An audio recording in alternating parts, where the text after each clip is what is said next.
E nós vamos então seguir a nossa série Consagrados, hoje falando sobre uma mulher também, uma personagem feminina da Bíblia chamada Ana. E aprender com a vida dessa mulher. Não é a Ana do Antigo Testamento, lá da mãe de Samuel, mas é a Ana, a profetisa, que aparece naquele primeiro momento, quando Jesus nasce, dia de apresentar as crianças no templo, né, nosso nascimento. Então, Maria e José vão até o templo para apresentar Jesus. E lá, então, Simeão, que aparece antes nessa história, conhece o Salvador. E Ana tem o privilégio, na sua velhice, de contemplar o Salvador prometido há tantos anos. E nós vamos falar sobre essa mulher que tem tanto a nos ensinar sobre uma vida de consagração, de dedicação. O texto se encontra lá em Lucas, no capítulo 2, do versículo 36 a 38. Vamos acompanhar juntos. Lá está escrito assim: Estava ali a profetisa Ana, filha de Fanuel, da tribo de Asser. Era muito idosa, havia vivido com seu marido 7 anos depois de se casar. E então permanecera viúva até a idade de 84 anos. Nunca deixava o templo, adorava a Deus jejuando e orando dia e noite. Tendo chegado ali naquele exato momento, deu graças a Deus e falava a respeito do menino a todos que esperavam a redenção em Jerusalém. Vamos aplaudir esse texto maravilhoso. Glória a Deus por esse momento registrado para nós. O que nós sabemos sobre essa mulher chamada Ana é o que aparece nesse texto. Não tem nenhum texto bíblico a mais que nos dê mais detalhes sobre a vida dela, mas mesmo um trecho tão pequeno pode nos agregar tanto em nossa caminhada com Deus. Nós podemos compreender mais, então, sobre o que é uma vida dedicada. E aqui, tomando como referência alguns destaques que o evangelista Lucas, que escreveu o Evangelho de João, escreve, nós vamos destacar algumas coisas que ele mesmo colocou aqui para poder identificar quem que era essa Ana, né? Ana quem? Quem que é essa Ana, né? Então, ele faz uma referência à tribo que Ana pertencia. Então, o texto começa sinalizando que ela pertencia ao povo de Israel. Ela era uma pessoa que fazia, então, parte do povo de Israel, não era uma qualquer. Né? Então, ela tinha um significado naquela história também. E nos tempos bíblicos, não é como hoje, né? Que a gente fala, o fulano e o sobrenome dele, né? Naquela época, para identificar uma pessoa, se falava sobre o nome do pai, né? Quem era o pai, de qual tribo essa pessoa era, a cidade de origem ou uma característica ou a profissão dessa pessoa. Era assim que se sabia quem que era tal pessoa. Não é igual hoje, né? Até o Nata brincou essa semana, ele já ouviu falar uma vez e falou: mãe, Jesus Cristo, Cristo é o sobrenome de Jesus, né? Eu disse: não, filho, Cristo não é o sobrenome. Naquela época não tinha sobrenome.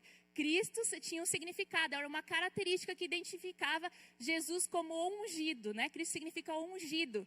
Então, Jesus era um nome muito comum naquela época. Tanto que quando nós vemos aquele momento que Jesus está para ser decidido se ele seria crucificado, é pedido: vocês querem que eu solte Jesus ou Barrabás? Era Jesus Barrabás ou Jesus o Cristo? O nome de Barrabás também era Jesus, era um nome comum.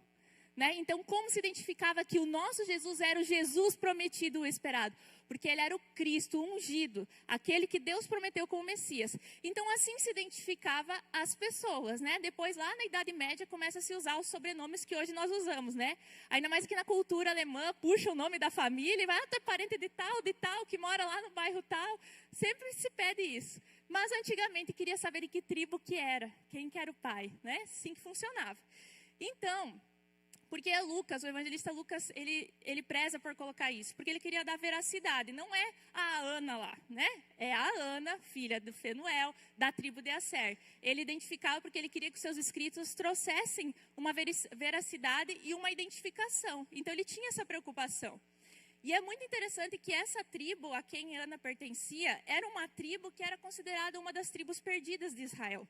Então, se nós voltarmos um pouquinho lá no Antigo Testamento, nós vamos lembrar que Deus separou um povo para ele, chamado Israel. Esse povo era dividido em 12 tribos. Só que, infelizmente, no decorrer da caminhada, eles pecaram, adoraram outros deuses, se misturaram com costumes de outros povos. Deus, através dos profetas, advertiu várias vezes: se vocês não se arrependerem e deixarem os seus hábitos ruins, pecaminosos, eu entregarei vocês aos inimigos e vocês serão dispersos entre as nações e se perderá essas bênçãos que estão depositadas sobre a unidade desse povo. Infelizmente, mesmo os profetas avisando, o povo não obedeceu. E o que aconteceu foi que o reino foi dividido e cada vez mais acontecia isso das tribos irem se dispersando entre os povos. Então, dessas 12 tribos, já no tempo de que Jesus chegou, muitas eram consideradas tribos perdidas, difícil a identificação. Se considerava que, quem sabe, elas se perderam ao se misturar com os outros, quem sabe não tinha remanescentes, que era uma pessoa que sobrava para poder dizer, eu sou dessa tribo, né? As únicas tribos mais identificadas era a tribo de Benjamim e de Judá, que era identificado o povo judeu. Né? E as outras tribos tinham essa dificuldade de perceber. Então, quando Lucas vem e traz ali que Ana era da tribo de Assér, ele diz, olha, Deus cumpriu a promessa dele, que um remanescente ia permanecer. De cada tribo identificada, sempre existia alguns que eram guardados, se mantinham consagrados, dedicados ao Senhor, e esses contemplariam as promessas do Senhor acontecendo. Então, dessa forma, a Ana é identificada também para mostrar como a promessa do Senhor se cumpre mais uma vez. Outra identificação que nós temos aqui é que ela era viúva. Ela casou e permaneceu casada apenas por 7 anos.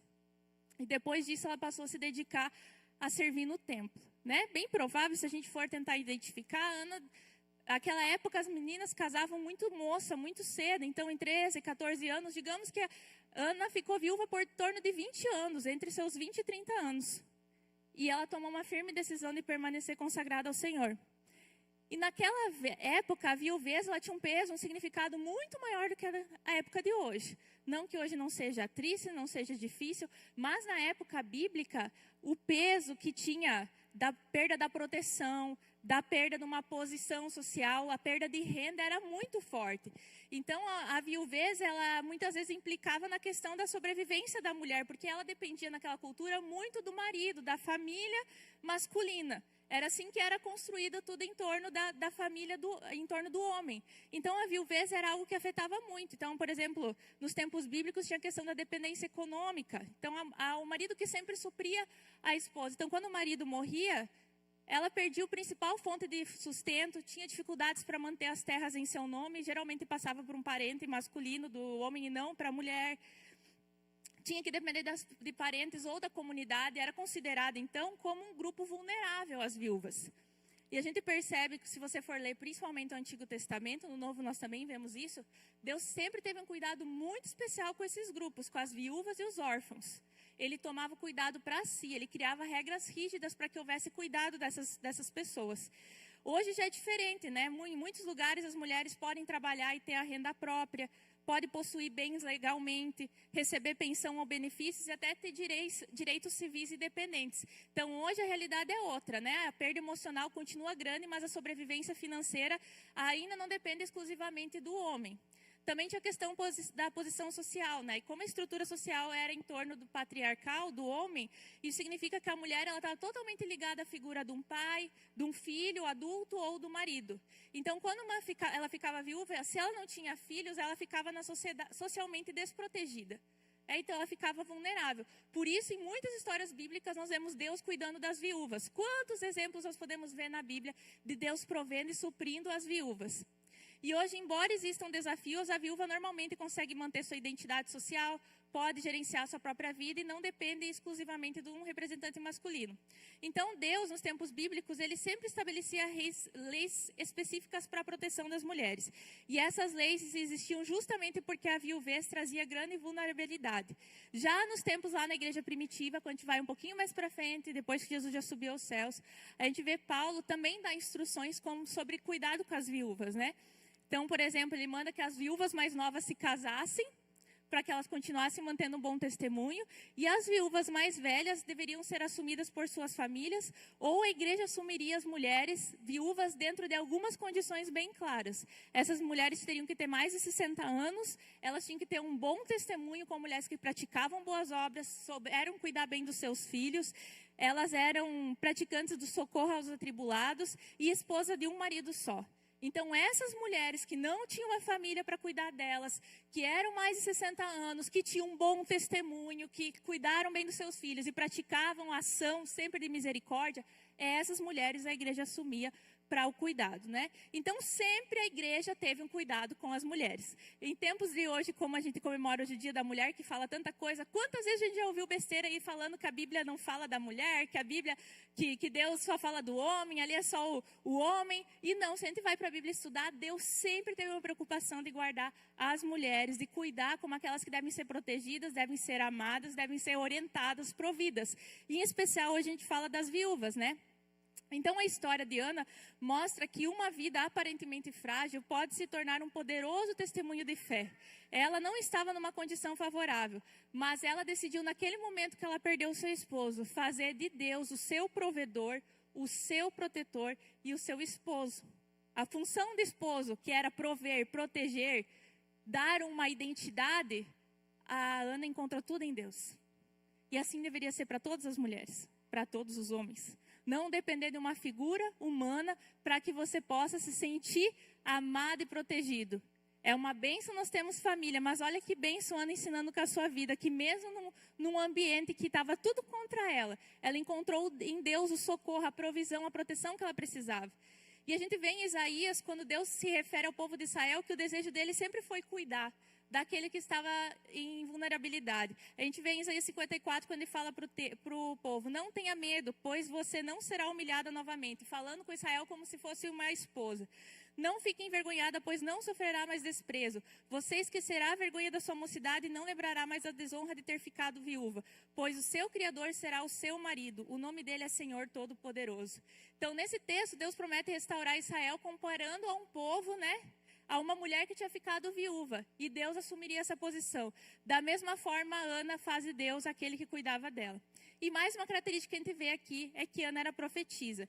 Então, o principal papel da mulher que ali, dos homens que profetizavam, era comunicar aquilo que Deus revelava. Isso podia ser anunciar a vontade de Deus para o povo, encorajar o povo, apontar as injustiças, declarar as promessas de Deus e explicar o que Deus estava fazendo naquele momento. E é o que Ana estava fazendo nesse momento que nós lemos nesse texto. Ela estava apontando que ela entendeu que ali diante dela não era um bebê comum que estava.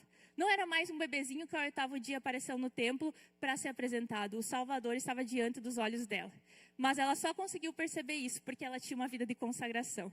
Então, com isso, eu quero refletir aqui 3 marcas de uma vida consagrada e como elas apontam se realmente nós estamos caminhando no caminho da consagração como Deus deseja.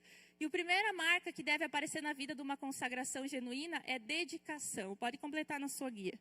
Dedicação.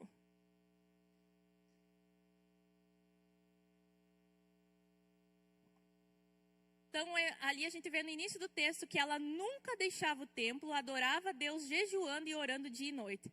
Então, o Evangelho destaca aqui que ela foi casada apenas 7 anos, viveu décadas como viúva e permaneceu servindo a Deus durante todo esse tempo com jejum e oração. Isso mostra que ela transformou a condição de viuvez dela em uma vida de consagração espiritual. Aquilo que poderia ser um motivo para ela, quem sabe, se afastar e se sentir vítima, ela utilizou como um trampolim para jogar ela para Deus. Então, em vez dela se afastar de Deus por causa da dor, ela fez ao contrário, ela dedicou sua vida a Deus integralmente. Então, toda pessoa que realmente se consagra a Deus, não faz das suas histórias, das suas dores, um empecilho para se dedicar a Ele. Mas, pelo contrário, transforma isso num bom motivo para, então, viver uma vida de dedicação. Então, quantas vezes nós temos o costume de transformar as coisas que acontecem à nossa volta, a nossa situação, em motivo para nos dedicarmos menos a Deus? Ah, não estou bem financeiramente, então agora nesse momento eu não posso me dedicar tanto a Deus. Ah, eu estou prosperando muito, não tenho tempo para me dedicar a Deus. Ainda não casei, eu tenho que achar o meu marido, o meu varão, para então eu servir a Deus. Não tenho filhos, ou tenho que cuidar dos filhos. Quantos empecilhos nós criamos para nos dedicar mais a Deus? E aqui, aproveitando essa personagem feminina e o Dia da Mulher, a gente pode reforçar um pensamento de Paulo. Paulo identificava a solteirice, nesse caso, como uma vantagem em relação à disponibilidade de servir ao Senhor. Se a gente for lá, por exemplo, no texto de 1 Coríntios, ele fala assim, é que Paulo era bem decidido nos pensamentos dele, né? Ele quase desanima quem quer casar. Mas ele fala assim, eu quero livrá-los de preocupações. Temos que concordar, o casamento traz suas preocupações, né? Financeiramente, tudo que tem que, né, a organização, a rotina. Então, Paulo já é direto. Eu quero livrá-los de preocupações. O solteiro se interessa pelas coisas do Senhor porque quer agradá-lo. Mas o homem casado se interessa pelas coisas desse mundo porque quer agradar a sua esposa e por isso é puxado para duas direções diferentes. Glória a Deus se todo homem se sentisse assim, puxado pela esposa e por Deus. Meu Deus, né? Mas alguns homens por Deus não vão, né? Vão puxados pela esposa, pelo futebol, por um monte de coisa. Não é a direção ainda a Deus. Mas o dilema de um homem consagrado a Deus é que ele tem que se dedicar tanto à sua família como a Deus. Ele tem que conseguir dar conta, né? A bênção que Deus deu sobre a vida dele, ele tem que conseguir dar conta. Quantas mulheres, tantas viúvas quanto as solteiras, elas estão interessadas nas coisas do Senhor, porque querem se dedicar de corpo e alma a Ele. Mas a mulher casada se interessa pelas coisas desse mundo, porque quer agradar o marido. Eu estou dizendo isso porque quero ajudá-los. Não estou querendo obrigar ninguém a nada.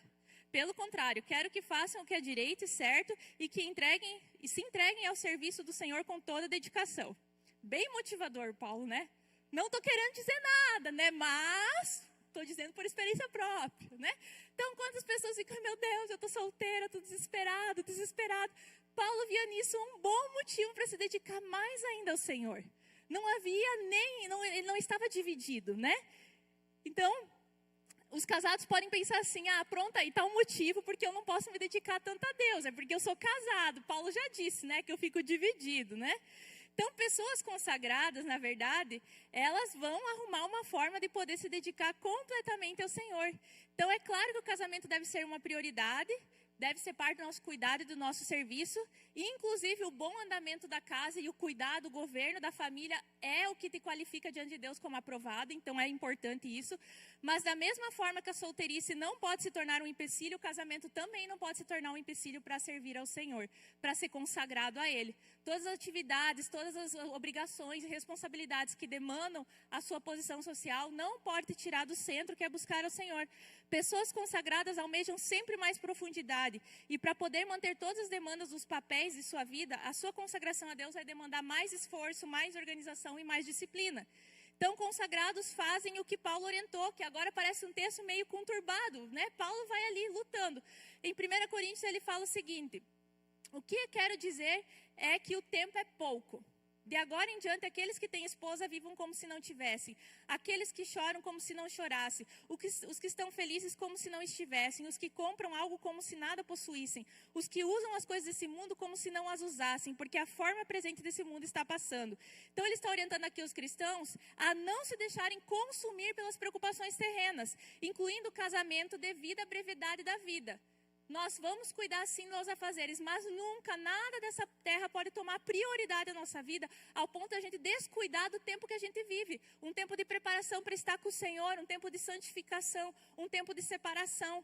Então as ansiedades do mundo não podem dividir o coração do cristão. Ele tem que colocar bem definido em seu coração, em primeiro lugar, o Senhor. Então não é um chamado aqui ao divórcio ou à negligência familiar, mas sim que o casamento não se torne um ídolo ou a única preocupação, colocando o reino de Deus em segundo lugar, né? Não em primeiro. Então o que Paulo está dizendo, não use as coisas dessa terra como desculpa para não se consagrar a Deus. Essa é a fala de Paulo. Qualquer coisa, até mesmo as tuas alegrias ou tuas tristezas, as coisas que você comprou ou não comprou, as coisas que você usa nesse mundo ou não usa, nada pode ser um motivo, uma desculpa para não se consagrar a Deus. Quantas coisas que nós poderíamos citar de coisas desse mundo que nós usamos? As redes sociais, por exemplo, a gente tem que viver quase como se não tivesse. Né? Nós usamos ela com propósito, com dedicação ao Senhor, mas em momento algum ela se torna prioridade para as minhas ambições pessoais. Então o equilíbrio, a gente está numa fase que se fala muito de equilíbrio, né? O equilíbrio ele é muito importante, conciliar as coisas é muito importante, mas muitos estão usando a busca pelo equilíbrio como uma desculpa para serem rasos espiritualmente. Ai, eu tenho que dar conta de tudo. Ai, eu não vou servir o Senhor tanto agora porque eu tenho que cuidar da minha família. A família também é do Senhor, porque eu tenho que cuidar da minha saúde. Saúde também é do Senhor.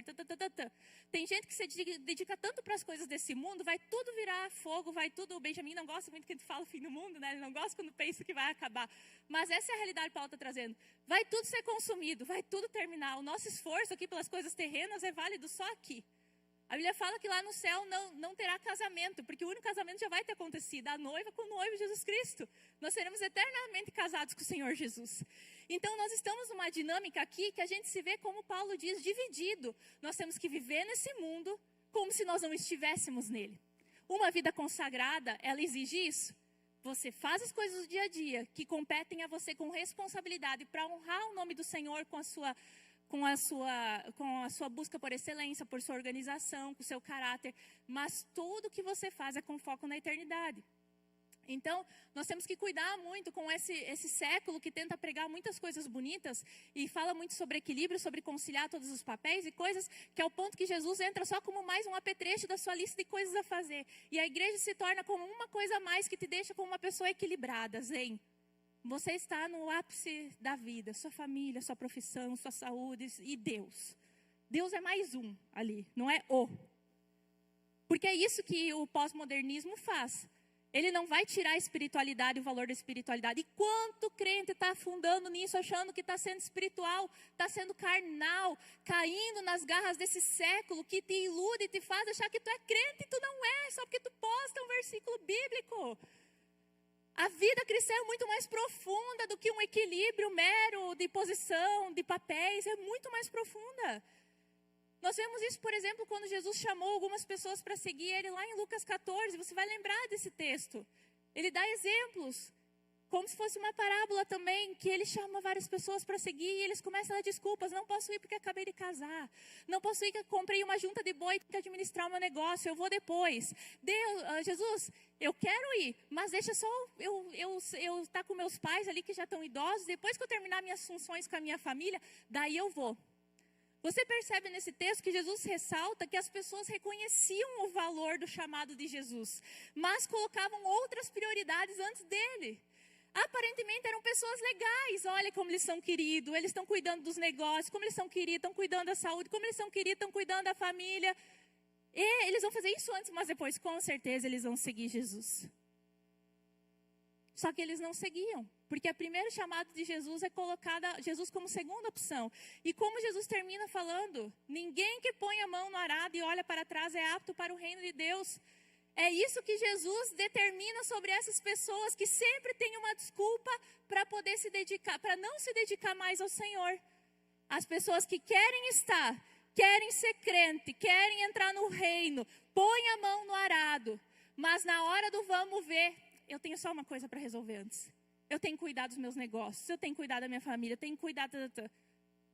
Lembra do versículo que Jesus deixou bem estabelecido. Busque em primeiro lugar o reino de Deus e as demais serão acrescentadas. Hoje as pessoas acham que está sobre elas a responsabilidade de acrescentar tudo na vida delas. Tudo. A finança é você que acrescenta, a saúde é você que acrescenta, a educação é você que acrescenta. Você é um colaborador do que Deus está fazendo. Se Deus não dá para nós o ar hoje, nós não fazemos nem isso nem aquilo. Jesus já disse que nós não temos poder de acrescentar um mínimo minuto na nossa vida. O que nos faz pensar que nós estamos no controle da situação, ou deveríamos, porque tem gente enlouquecendo porque percebe que não tem controle. Não tem, não vai ter. Por isso que Jesus fala várias vezes, não andei ansiosos. Busque em primeiro lugar o meu reino. Eu sei que é uma loucura aí embaixo, está tudo invertido as prioridades, o diabo está confundindo todo mundo. Os coaches estão confundindo todo mundo, os crentes estão confundindo os outros também. Mas se você focar Deus, eu vou organizar as coisas para ti da minha maneira, não da tua. No meu propósito, não no teu. Então nós temos que cuidar que visão nós temos tido a respeito das coisas do Senhor. O que Jesus falou a respeito deles pesa o nosso coração também. Será que nós estamos nessa condição? Ana é um exemplo de alguém que se dedicou. A Bíblia fala, nunca deixava o templo. Nunca deixava o templo. Existem duas possibilidades para isso. Ou ela morava lá, porque às vezes existiam espaços para cuidar das mulheres viúvas. Ou ela era daquele tipo que não faltava um culto, sabe? Ela sempre estava lá, né?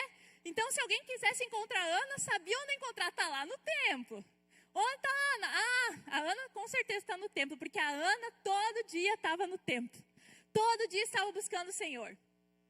E daí a pergunta que a gente tem que se fazer, e quando as pessoas querem nos encontrar, onde elas têm que procurar? Procurar a gente na frente da TV, numa roda de fofoca de chimarrão, no futebol, nas compras, no conforto do lar, nos hobbies, aonde é mais fácil nos encontrar? Ana era bem nítida onde encontrar ela. E como é difícil fazer essa geração valorizar a igreja, o estar na igreja. Nós temos que ser igreja, sim, mas para ser igreja tem que estar na igreja também.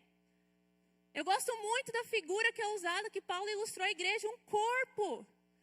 O corpo tem vários membros, eu, você, cada um é um membro. Não tem como um membro sair por aí sozinho, ele é um membro amputado. Está em dificuldade, vai ficar doente, vai morrer.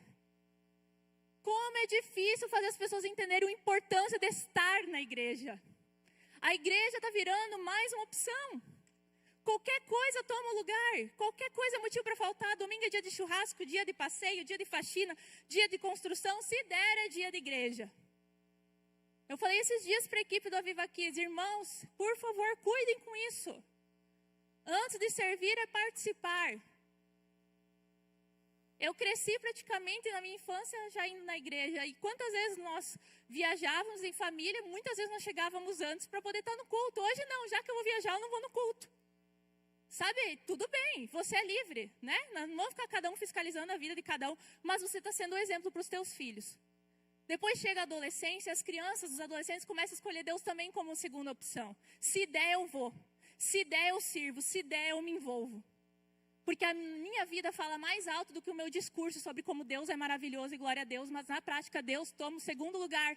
Se a igreja não fosse importante, Jesus não estaria lutando por ela. Se a igreja não fosse importante, Jesus não estaria vindo buscar uma noiva completa, ela buscaria só você, o Enzo Gospel, que a vida gira em torno dele. Porque você é especial, eu não posso falar nada para você, você é a igreja onde você está. É incrível que em toda a Bíblia, Deus sempre pensa no povo. É povo, sabe? Vamos fazer o Israel, vamos fazer as 12 tribos, vamos fazer 7 festas no ano. Vamos juntar, galera, vamos juntar. Mostrando a força da unidade, o povo reunido, glorificando a Deus, sendo um testemunho público para as nações, que aquele Deus é adorado, que aquele Deus é reconhecido. Sabe, quando as pessoas se uniam, as nações ao redor tremiam. Os feitos do Senhor eram reconhecidos, mas hoje os crentes querem viver cada um na sua casa fazendo o que quer. Que poder de unidade nós vamos mostrar divididos? Então eu repito, é muito difícil hoje fazer as pessoas, muitas entender que estar na igreja tem um valor espiritual. Estar na igreja é um ambiente sobre a tua vida, sobre a tua família. Não coloque isso em segundo plano. Pessoas consagradas priorizam estar com o Senhor. Ana cuidava das coisas do Senhor. Do que nós estamos cuidando? Das nossas coisas? Ela cuidava das coisas do Senhor. Eu não estou dizendo aqui que para isso você tem que estar todo dia no templo, né? Lá o templo tinha uma figuração também especial que é diferente de hoje. Mas aquele compromisso com a igreja é necessário ter. E o que a gente vê hoje é que muitas vezes as pessoas estão mais preocupadas em tentar parecer que estão junto com a igreja do que realmente mostrar isso com atitudes. Então não adianta colocar uma frase de efeito para tentar mostrar que você é de Deus, né? Igual hoje tem, as pessoas compram o carro lá e botam Deus é fiel, Deus me deu, né? Só para tentar mostrar que é espiritual, mas na prática não é. Não use o nome de Deus em vão. Hoje, se tem um pecado que é cometido, é o uso do nome de Deus em vão. Eles se botam o nome de Deus em tudo, sendo que não é de Deus. É teu. Deus não aprova isso. Eu acho muito interessante quando Deus fala no Antigo Testamento, lá para o povo, em Salmos, na verdade, o salmista declara isso. Vocês pensavam que eu concordava com você porque eu estava em silêncio.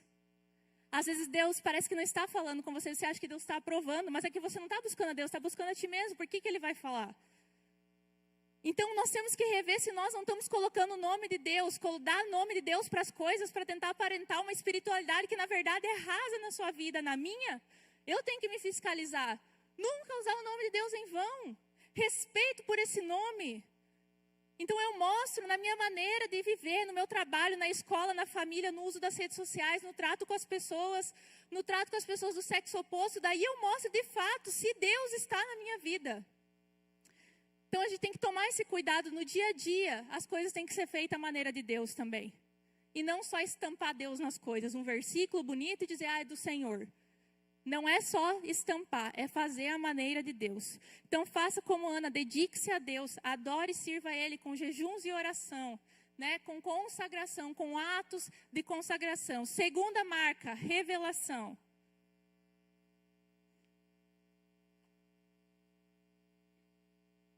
Ali fala no texto, tendo chegado ali naquele exato momento, deu graças a Deus. É interessante que lá no início do texto fala que o nome do pai de Ana era Fanuel, que significa face de Deus ou Deus se revelou. O que combina bem simbolicamente com o momento que Ana reconhece o Messias. Então, as coincidências bíblicas são muito lindas, né? Porque mostra que Deus trabalha ao longo da história.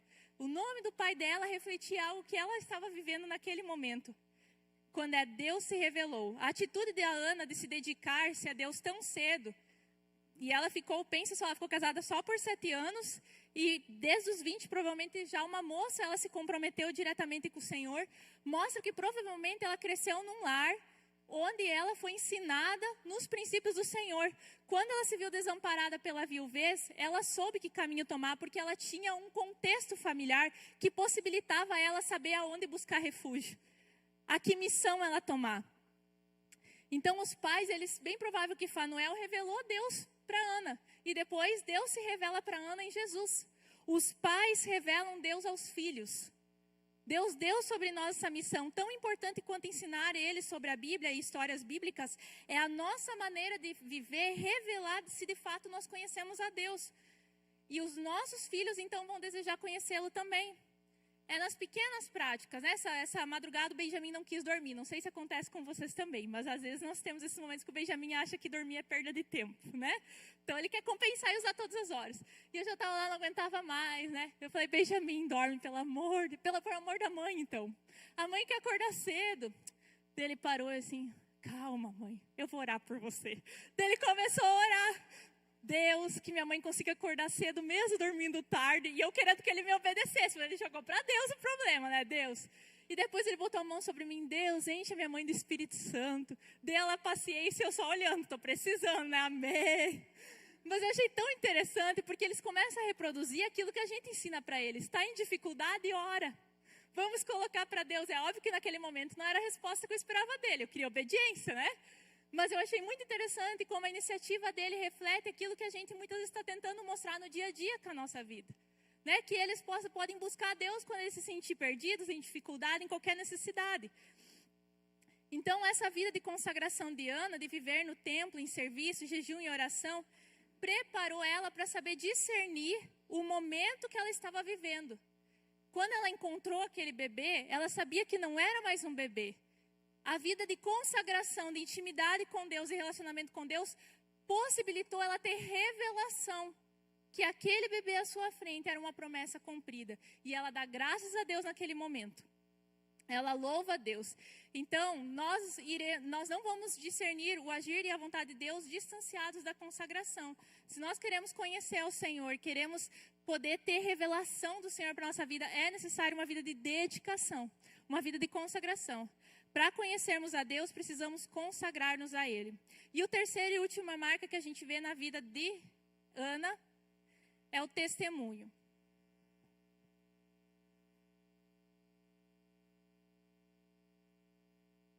Então, logo que ela deu graças a Deus, ela saiu e falava a respeito do menino a todos que esperavam a redenção de Jerusalém. Ana não guardou para si a revelação da salvação que havia chegado. Ela anunciou a todos, ela testemunhou, ela evangelizou. Então, pessoas consagradas, elas falam de Deus. Os assuntos das suas conversas são espirituais. Elas não se envergonham de compartilhar o que Deus tem feito. Não se envergonham de testemunhar a ação de Deus, o conhecimento de Deus. Não se envergonham de dar glória a Deus, com palavras mesmo. Glória a Deus quando acontece alguma coisa, né?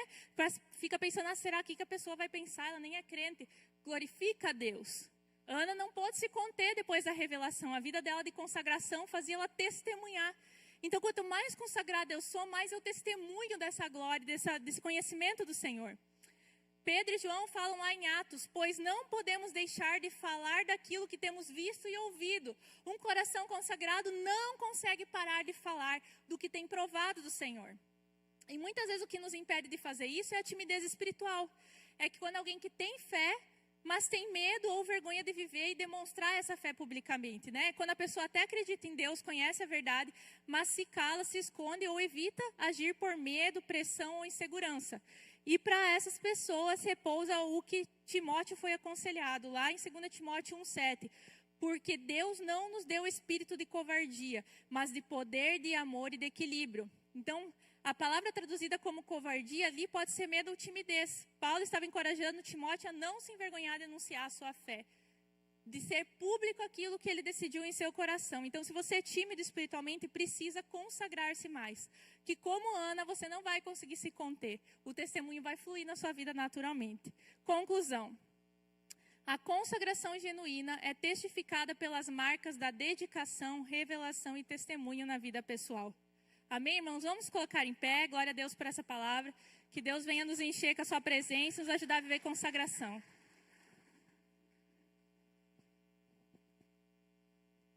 Isso aí, queridos. Glória a Deus por essa palavra, né? Glória a Deus, né?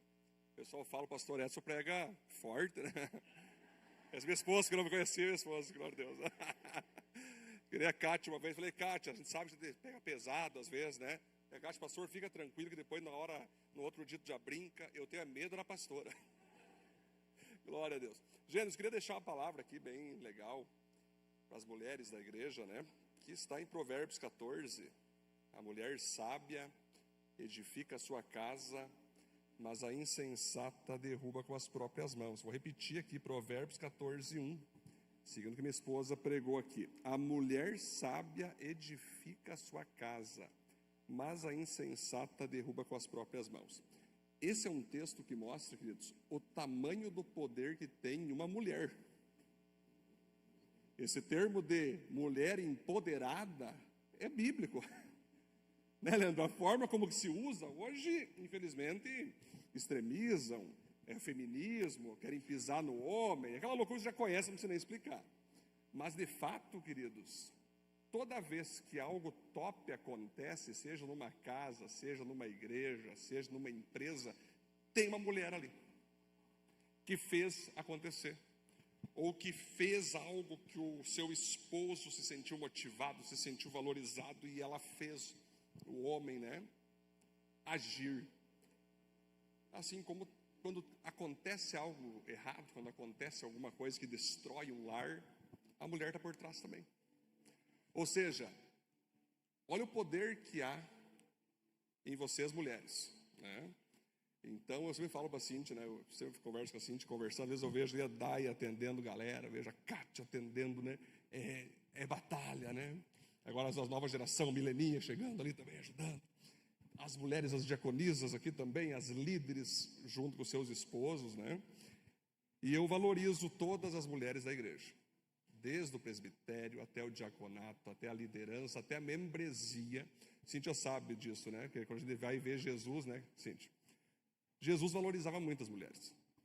Porque ele também sabia que as mulheres fazem coisas que o homem não vê, que o homem não sente.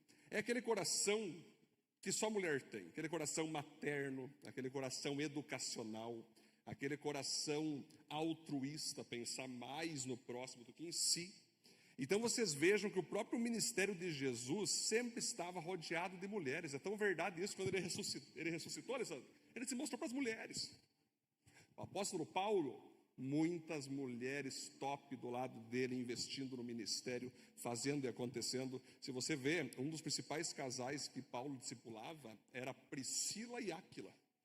Quando botava o nome da mulher antes, Betina, era porque a mulher fazia mais que o homem.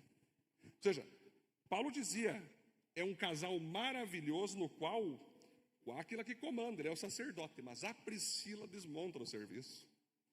Então, hoje como pastor aqui da igreja, a Viva Panambi, eu quero poder honrar todas as mulheres que estão aqui, amém?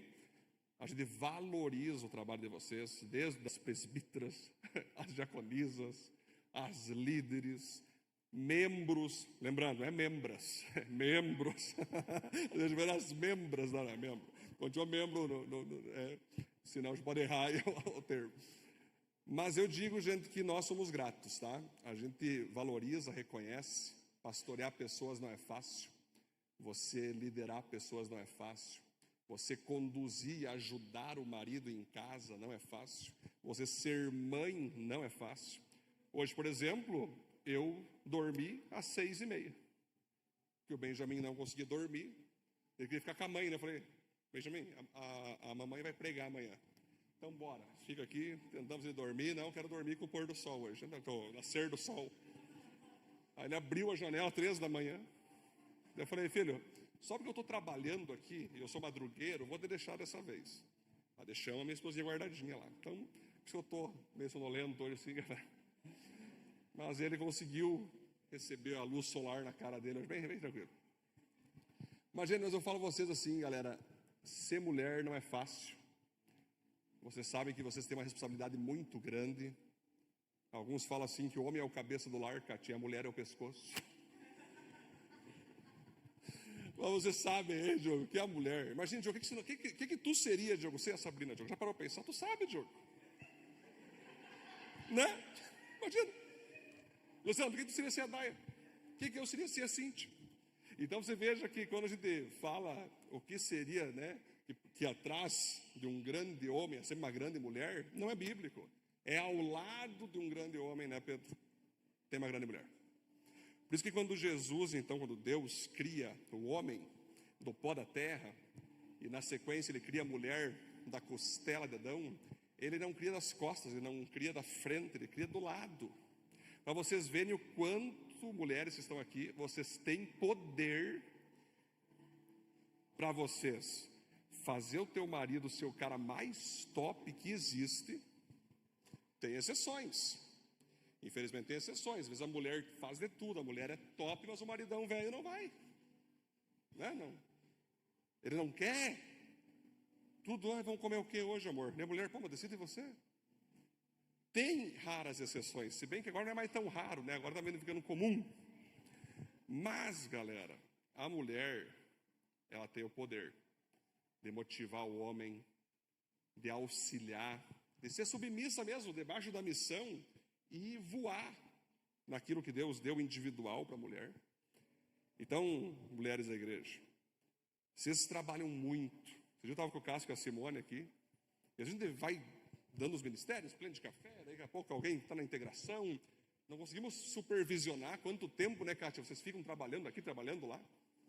Daí a Simone falou, pastor, eu estou praticamente 14 horas trabalhando aqui, pastor, desde ontem, mas falando com paixão. Eu falei, meu Deus do céu, cara, fazendo as comidas de noite, vindo 7 da manhã, para não sei o quê, e ele fica, cara, impressionante.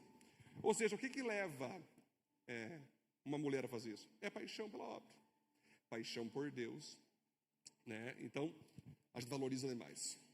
E eu quero que todos os homens que estão aqui hoje saibam que a Igreja Viva celebra e valoriza as mulheres, amém? Nós oramos pelas mulheres, nós reconhecemos a importância delas. Gente, eu poderia falar só da minha esposa aqui, quanto que minha esposa faz pelo Kids. Gente, quando você vê o Kids ali, a cabeça pensando em minha esposa. Ela que faz tudo, ela que fica de madrugada trabalhando, ela se preocupa com as equipes, com as crianças, ela resolve quando tem que resolver alguma coisa, ela está sempre em cima, né? Imagina só, quanta coisa. Tu vê aqui a Cátia, quando dá os nossos adolescentes, para os juniores, para os jovens, é ali a Cátia que está com o Jean. A gente tem que resolver alguma coisa, né, Daia, no meio dos adultos ali, atender, está ali a Daia, no meio de serviço, às vezes trabalhando lá, e a mulherada, me ajuda, Daia, meu Deus do céu, né? Eles têm fila naquela empresa, tipo assim, gente, tu vê que... Gente, isso aí é simplesmente incrível. Eu digo para vocês, gente, é uma coisa incrível. Estou citando só algumas aqui, mas vamos pegar aqui, ali minha sogra, quantas pessoas minha sogra me atende, tanto que a Cátia está na igreja por causa da minha sogra. A Vera um dia pregou o evangelho para a Cátia, e é fruto, então, da Vera. Olha que legal. Então, vocês vejam, gente, que nós queremos sempre, como igreja, dar espaço para as mulheres, servir, glorificar a Deus, se consagrar a Deus, ter todo o nosso incentivo, né? Principalmente a nossa liderança. Então, a maior forma de nós celebrar as mulheres é nós homens sendo homens, sendo sacerdotes, sendo protetores de vocês. Então, a nossa igreja, ela celebra a mulher, mas principalmente ela coloca o homem no ponto de sacerdócio e a mulher no ponto de auxiliador ao lado. É assim que a gente faz. Porque a mulher precisa ser protegida, ela precisa ser amada, ela precisa ser celebrada. Por isso que você aplaudisse bem forte as mulheres da igreja hoje. Glória a Deus. Deus é bom, hein? Deus é bom. Nós vamos fazer uma oração agora. Eu queria então, você mulher, coloque suas duas mãos no coração agora. E todos os homens que estão aqui, estendo as mãos para frente, para nós poder de fato abençoar essas mulheres. Quero que você agora, baseado na história de Ana, você mulher que está aqui, se coloca para Deus. Deus, eu quero ser mais consagrada, dedicada ao Senhor. Eu quero ter mais revelação. Eu quero servir mais ao Senhor. Eu quero poder ser uma mulher, como outra palavra diz, que siga edificando o meu lar, edificando o meu trabalho, edificando a minha igreja.